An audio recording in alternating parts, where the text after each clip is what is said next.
Good evening and welcome to Smart Entrepreneurship Decoded on Transcontinental Times. We have all seen and gone into almost every aspect of entrepreneurship, every industry, but one eluded us all these months. As India becomes progressively richer, and believe me, we are not even halfway there, even compared to Indonesia, where I live now, our per capita income is only about a third. So as India becomes richer and more people get pushed into middle and upper class, one sector has boomed almost silently. A highly unorganized sector that was ripe for disruption and it's happening right before our eyes. Maybe a lot of it has already happened. That is the home improvement sector, which is already $23 billion in size and is likely to grow to about $33 billion in the next 5 years. I'm not talking of real estate. I'm not talking of any furniture and stuff like that. I'm talking of pure home improvement and interior design. The British gave us a Design Act in 1911, just about the time the first so-called commission for designing somebody's house was given to an American woman in the US. 89 years later, the Indian government came out with a revised Design Act that incorporated interior design. The real action, and for those of us who have suffered through carpenters, plumbers, etc., trying to do it ourselves, know the value of a good interior designer. The real action has started in the last 10 years, especially in the last 4 or 5, as aggregators and real home improvement companies like Home Lane, LiveSpace are making a mark for themselves and getting multi-million dollars in funding. Home Lane raised 30 million, LiveSpace raised money from IKEA's investment arm. At the same time, research shows that India lacks about 1 lakh interior designers. That's the demand over the next 3 to 4 years. And colleges, true to our Indian education system, have jumped into the bandwagon and are bandying courses one after the other. I was looking for somebody, what they call a designpreneur nowadays, and the government has got an incubator for that with a rolling fund of 10 crores to promote designpreneurs. I was looking for a designpreneur and I came across one in my own friend circle. She studied entrepreneurship way back in the late 80s when it was not yet fashionable to do so, taught it for short-term programs, went on to learn interior design, practiced it overseas, came back to India, and now has just written a book for students who want to practice interior design, and the book is called The Design Strategist. Please welcome Bharti Girdhar to the show tonight. Good Hello, evening and Nalin. welcome. Hi. So how come you studied entrepreneurship in 1989 when we did not even know the spelling of the word? Some compulsion or no other course left, or what was the reason for that? Actually, quite by accident. So it wasn't compulsion or nothing. It was just by chance that in 1989, National Small Industries Corporation had introduced a course in entrepreneurship. So it was the first of its kind. And just saw a clipping in the newspaper. And since I have my family, the blood of entrepreneurship flowing in my family, I think that must have prompted me. And that's what I did. I went and joined the course. And when did the shift to design happen? I think the shift to design was there at the time when I finished my postgrad. I started with a small company then. I used to make accessories for kids. I was just 19 years old. And I'd started something in my a small, spare room in the house. So I used to design kids' accessories and clothes back at that time. And then slowly and gradually, I came towards interior design. In my head, I used to plan rooms and started sketching. Then I went on to Delhi University to become a lecturer in home science, and I used to teach house plans and all to the students over there. But it was like the bug had bitten me, and but I did a formal training in interior design much later when I was 32, because I didn't get a chance. I got married and had children, so I didn't get a chance to do it India. So I went abroad and I did it. So, when you see these hundreds of colleges now offering interior design courses in India, and I know you lectured at a few of them, is there a defined way of teaching it? I mean, is it a 4-year course? Is it a 1-year course? Everybody seems to have a different parameter.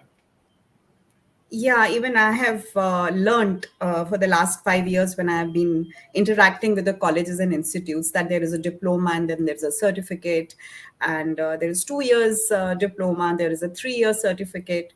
So really, there is no set standard for it. But yes, the interior design education ideally should be imparted as any other education, like an architect's course, because it is a very detailed layer course. I feel that it's the system is the course curriculum is lacking lots of inputs, and they should be provided to build wholesome interior designers. CII did a study 2 years ago, and they came up with a number that there are really only 3,700 practicing interior designers in India. Leave aside the carpenters who act like one, right? Genuinely only 3,700, and the country needs about 100,000.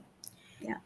With the way, and if obviously these 3,700 are not teaching at these colleges. So, what is exactly being taught to people who are going to design our homes? See, I can't speak for all colleges. I can only speak for the ones that I have interacted in and the students who are learning design over there. When I interact with them, lots of them actually don't even know why they're doing interior designing. So interior designing is the stepchild of the family, basically. For those uh, children who cannot get into engineering or medicine or any other good course, the parents are now considering, or some of them who cannot get into architecture are now considering sending their children to interior design. That's a sad thing. So when they enter, half of them are not really very clear. They need to be motivated and inspired. They need to be told this course has a huge potential, and that is why when they go about this course half-heartedly, half motivated, they're not confident when they come out of it. So obviously you will not find these interior designers very motivated and inspired to begin their journey, and our country will still keep on lacking good interior designers if we don't correct it at the very nascent level. Actually, even in the software space for UI and UX designers, Indians go overseas. Yeah, Indian companies, they don't find adequate number of skilled quality designers in India. But yeah. let's go back for a moment to what is being taught, and we'll come to entrepreneurship after that. You can you can teach people project management, you can teach people business skills, soft skills, etc. Can you teach somebody design sense? That's a tricky question. I have actually seen, let me just put it this way, I have seen more examples of um, designers that were born. They were born designers. They had the taste, they already good taste imbibed in them, and they grew up probably, it's nature versus nurture, also a little bit of that. But they probably grew up with models in their head that they followed, and then they developed it. And then there are very few who were very determined that they don't have it in them, but they want to study it, had very consciously inculcated the skills. So there is no right answer for this. I think you will find So is examples. that is that how some of the wives of top Bollywood stars became interior designers overnight by just watching what's around them? Is it that easy? No, definitely not. I really do not know. I have to do a research on how these wives have become interior designers. It's I quite really demotivating for a student, right, to study all this and realize that somebody can just walk in without a qualification. It is definitely, and actually, in our system, there's no certification being practiced so far that for somebody to start practicing as a freelance interior designer, that people are going and checking certificates. So, really, it's still in a very unorganized form. Yeah. No, but that's good. Unorganized and chaos is a ripe and fertile ground for entrepreneurship. So let's come to your book. Is your book about people wanting to become designpreneurs, or is it about people just getting out of college and getting a practical guide. What is it that your book actually addresses that these colleges are not addressing? Um, so it is, to answer your first question, it is mainly for designpreneurs, but I very strongly believe that if you can be a designpreneur, you can be very good at your job as well, because being a designpreneur means that you are a completely rounded personality, that you are able to handle marketing, you're able to handle project implementation, you're able to do good designs as well. So if you can do that, then definitely you can do this. Um, to your second question, what has been the gap? I largely feel that design has been taught very well in colleges, how to do a design for a client.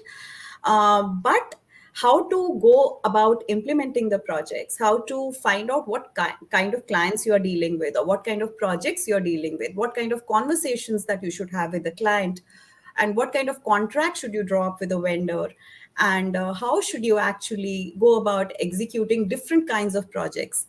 That kind of hands-on knowledge has not been imparted. In fact, So, I didn't find any single book on the subject as well so so far. your book is a practical fill the gaps kind of thing for people to actually practice on the ground. Yes, yes, yes, so to say, Okay. yes. So once people decide to become designpreneurs, obviously nobody is going to give them a bungalow to do in the first day, right? Because they're no film stars, husband or wife. So, uh, and in typically young people tend to think of entrepreneurship as I start, then somebody funds me, then I scale up.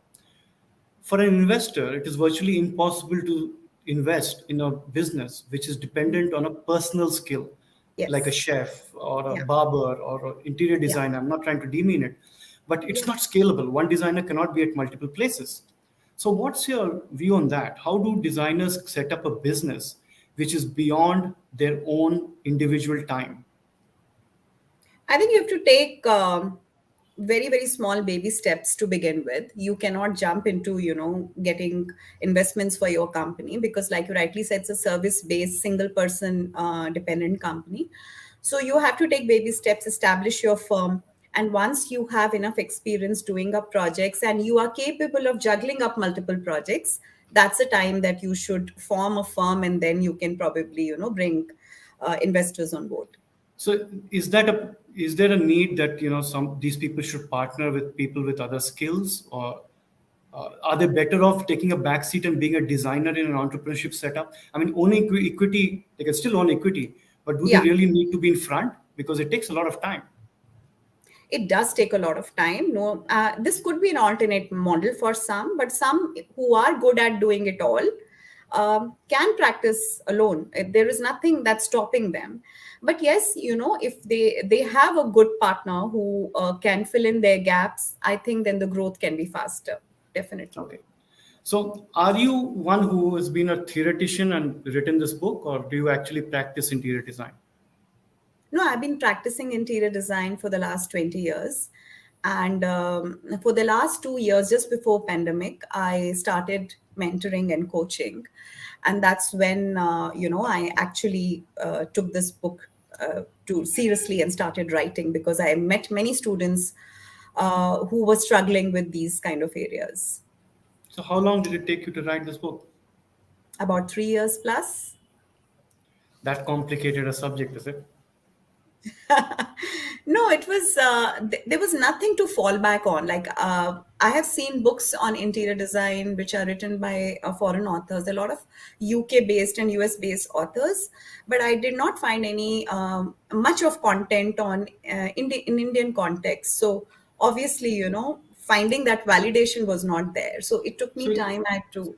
being a practicing designer yourself, and you are in a city of Bangalore, Mumbai, Delhi, and Pune actually account for 80% of the interior design market Yeah. of India.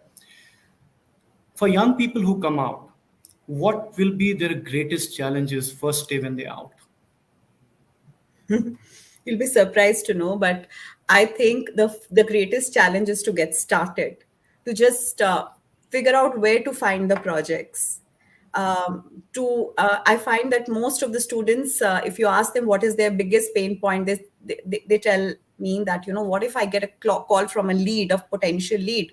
I really do not know how to answer. I do not know how to give ballparks, estimates. I really do not know what is my work process. So all those thoughts are their blocks, and they really do not know how to begin.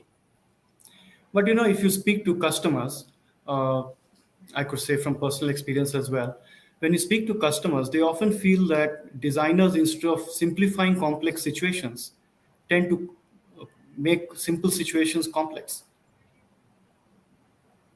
I don't know. I really don't. I haven't heard anybody say that. But yes, it could be maybe perceived as, because they're creative people, and the creative people do have a chaos up here. They're known to have that. So if you don't organize that chaos in your head, you're going to present it to the client. So maybe that is why that belief is there. So, does your book guide people on that as to how to deal with that? Yes, yes, yes. So it is meant for that So, as well. let's talk about the client side a bit. So, you're fresh out of college. You've gained some tricks of the trade and fill the gaps of practical knowledge through books like yours. Mhm. You go out into the market and you want to practice your form and style of design. Where do you stop your design thinking and allow the client to dictate, even if it goes against everything you've learned? Well, most of the time you have to do that. Most of the time you have to be very, very client centric, rather than your own ideas. Unless and until the client, there are some clients who would come to you and say that, we do not have any design ideas. We have not, like, our mind doesn't work in that direction. Can you guide us? So that's the time that you should practice it. But most of the time, you should take those clues from the client and let them rule, because they have to live in that house. So I would say 90% of the time. Is there a growing market in the commercial space as well, apart from residential? Oh, yes, definitely. And especially so now, after the pandemic, there are lots of vacant spaces. People are refusing to go back to work. So we have to start reinventing the office space. And lots of companies are already doing that. I think there is going to be another boom in the commercial industry as well, where interior designing is concerned.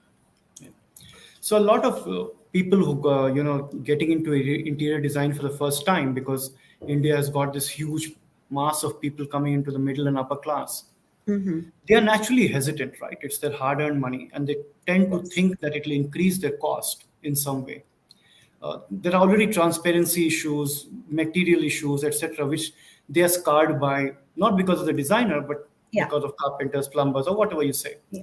Yeah. How does a designer overcome that price barrier thinking and transparency thinking?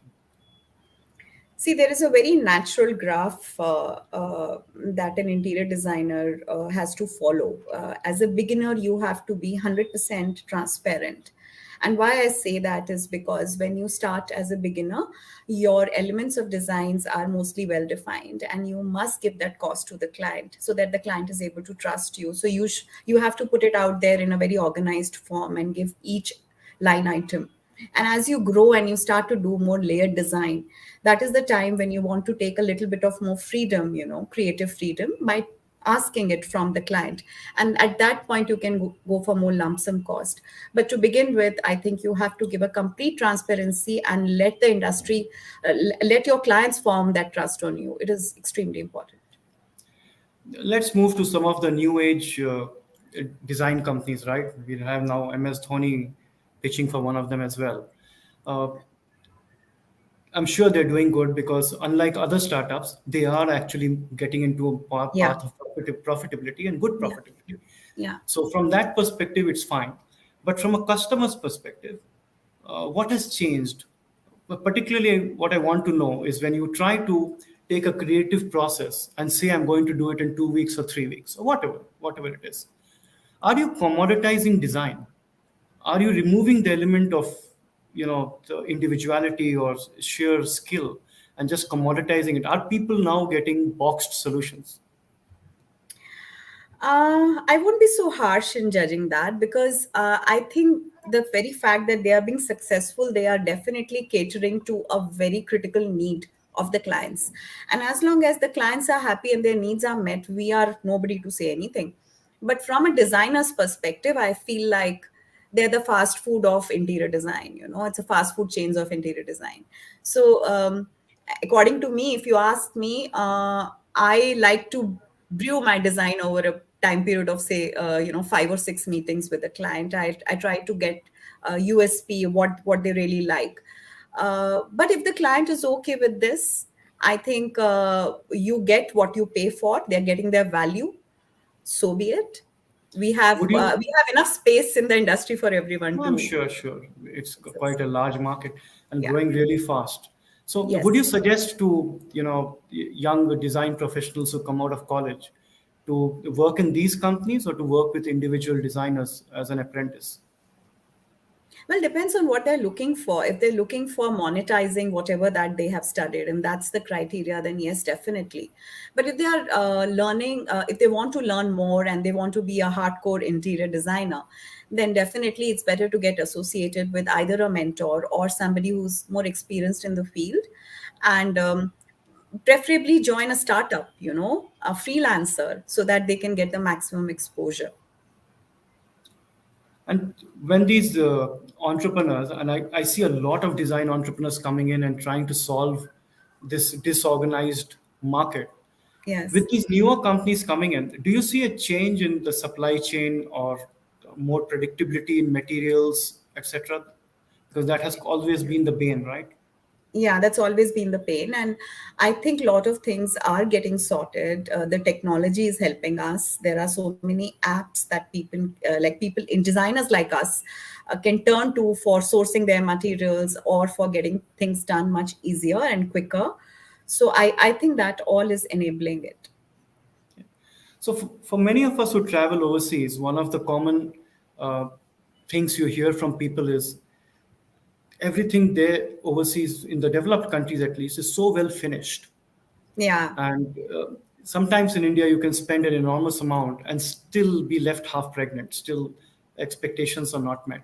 Is it a function of skill, work culture, or just plain lethargy? Leaving the third point, the first two are what it is. I think it's not lethargy, but it is the work culture. Like we have, for many, many years, we have depended upon the carpenters and the unpredictability and the unorganized force. Yet, we have managed not so bad. But yes, the quality had been a very kind of, you uncertain factor. You don't know when you begin a work with a carpenter we're going to get it or not. It is also availability of technology, and it is taking us time first to have a mindset that yes, interior designing is required, and once that is, then we can have more players in the market who are ready to put money in this market to develop the technology to take us, to develop some machines so that we can have quality finishes in our furniture. So one of the challenges, in personal skill-based businesses, for designpreneurs, they will face the same challenge unless Yeah. they work for a large organization. If they set up their own practice, it's largely a small geography that they can serve. It's difficult to scale outside of your geography, one. And secondly, it's a business that you can't sell to anybody, right? Don't, because it is because of you. So either you have children who take it over as a legacy, like lawyers, chartered accountants, film line, I could say the same, or politicians also. But what is the exit for an entrepreneur? How do they get off the treadmill? You can't sell it to somebody. I mean, is it really worth all the effort to build something in a small geography? Satisfaction is one thing, but from business, pure commercial perspective, to build something in a small geography, you can't scale up, and nobody to sell to unless your children want to take it over. Well, it's the same with the, Bollywood actors and cricketers as well, isn't it? Anything that has got a brand associated with your name is going to have the same consequence. So, but I think nowadays people are thinking more about, having their life well lived and having to satisfy their own quenches like designers do have. I don't think our generation is looking at our children taking the legacy forward. The new generation doesn't much believe in that. I personally don't see this as a problem. I think if you've lived it well and you have Okay. lived it all, it's Let's perfect. talk about you, the entrepreneur itself. So this book is part of your entrepreneurship, right? Yes, Obviously, you've done a great job to give a practical guide to Indian students from an Indian perspective. There are a lot of foreign books, but from an Indian perspective, and our Indian situation is very, very unique for anybody who's lived here. definitely. How do you market such a niche book? Well, that's a challenge. So the challenge is to reach. The challenge is to connect. So right now, I have just released the book. I've just pre-launched it, and I'm in the process. Good, you asked that question. I'm in the process of reaching out to various colleges and institutions to whom I can send a copy and tell them, yes, please read it, give it a good read, review it, and that's where it begins. And then the other thing that I would really, really want is that if this book can be like an elective subject, because it has got all the things that a business of interior design subject should carry. And if that happens and I can convince on them, then it's no going back. But let's hope it happens. No, I wish you the very best for that. But Thank you. getting back to the whole entrepreneurship thing on interior design, uh, do you think every design institute in India should also have incubators where they encourage them to practice it before they go out in the market? Because I don't see, except the National Institute of Design running an incubator, I don't see any incubator. Absolutely. I think, in fact, if they can have a setup where they can invite carpenters, they can invite vendors, they can have clients interaction, really coming in there and giving them a first-hand experience on how it is that they develop a project from design to execution, going through the whole life cycle of a project. That'll be great, that'll be ultimate. So I strongly recommend, yes, of course they should have an incubator like any other hands-on subject that the students are taught. So, design like food and fashion changes quite often, right? Do Yeah. you find it difficult to keep up with the pace that things change nowadays and the variety of materials that are available and the choices available? Yes and no. I think they're very dynamic, like you said, but because of the availability of information, it's everything is within our reach. It's all on our mobile phones. It's become easier, and not so much. I think if you are somebody who likes to read and who is naturally inspired to keep on gaining knowledge in this field, it's not difficult at all. What are the three skills that designers should be taught before they leave college to be design entrepreneurs on their own? Three key skills other than designing itself. Okay. I think number one is their keenness to know themselves.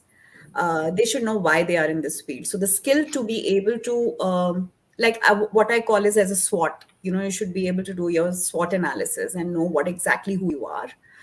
The second skill I would say is the confidence to face the world, because it's not an easy world. It's not an easy ride. It's bumpy. You need to have the confidence.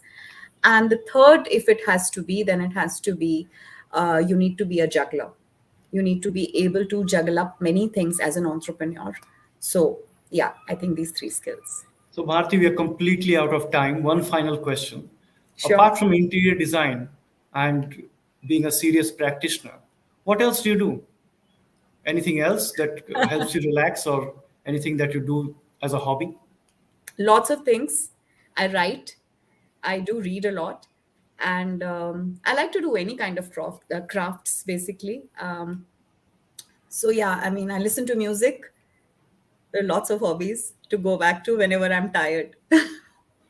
Okay, you definitely helped my knowledge on this subject a lot. It's not something that I was very aware of, but when I saw the sheer scale of the market and the pace at which it is growing and the Yeah. shortage, it is Yeah. going to be one of the careers of the future. And Yes. books like yours will definitely bridge the gap between theory and actual practice. So I Thank wish you you so the very much. best. I wish you the very best for your book. Thank Have you. a great night. Thank you very much for Thank you for joining me having tonight. me. Thank you. Bye. Thank you.